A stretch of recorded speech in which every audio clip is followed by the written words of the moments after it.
Hello viewers, welcome to Telugu stars. బాహుబలిని beat చేసిన వినయ్ విజయరామ ఈ విశేషాలంటే తెలుసుకోవాలనుకుంటున్నారా? అయితే తప్పకుండా మీరు ఈ వీడియో చూడాల్సిందే. బాహుబలి చిత్రం ప్రపంచవ్యాప్తంగా తెలుగు సినిమా పరిశ్రమకు ఎంతటి ఘన కీర్తిని తీసుకువచ్చిందో అందరికీ తెలిసిన విషయమే. ప్రతి సినిమా ఇండస్ట్రీ టాలీవుడ్ వైపు చూసేలా చేసిన చిత్రం బాహుబలి. ఈ సిరీస్ లో వచ్చిన చిత్రాలను బీట్ చేయడానికి బాలీవుడ్ ప్రయత్నిస్తున్న తీరుపై కూడా ఈ మధ్య వార్తలు వస్తున్నాయి.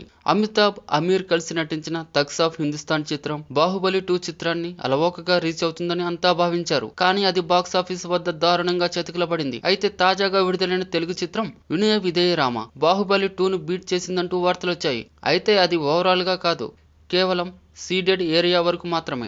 బాహుబలి 2 చిత్రం విడుదలైన మొదటి రోజు సీడెడ్ ఏరియాలో 6,20,00,000 షేర్ సాధించగా, రామ్ చరణ్ వినయ విధేయరామ 7,15,00,000 షేర్ తో ఆల్ టైమ్ రికార్డును సాధించినట్లుగా ట్రేడ్ నిపుణులు చెప్తున్నారు. సినిమా విడుదలైన మొదటి ఆట నుంచే నెగిటివ్ టాక్ వచ్చినా కలెక్షన్ల విషయంలో మాత్రం వినయ విధేయరాముడు దుమ్ము రేపుతున్నాడంటూ మెగా అభిమానులు సోషల్ మీడియాలో ఇప్పటికే కామెంట్లతో హోరెత్తిస్తున్నారు. ఓవరాల్ గా ఈ చిత్రం మొదటి రోజు కలెక్షన్ల విషయంలో టాప్ 3 ప్లేస్ ను సొంతం చేసుకున్నట్లుగా talk. For more interesting latest movie updates, videos and latest movie reviews, please subscribe Telugu Stars.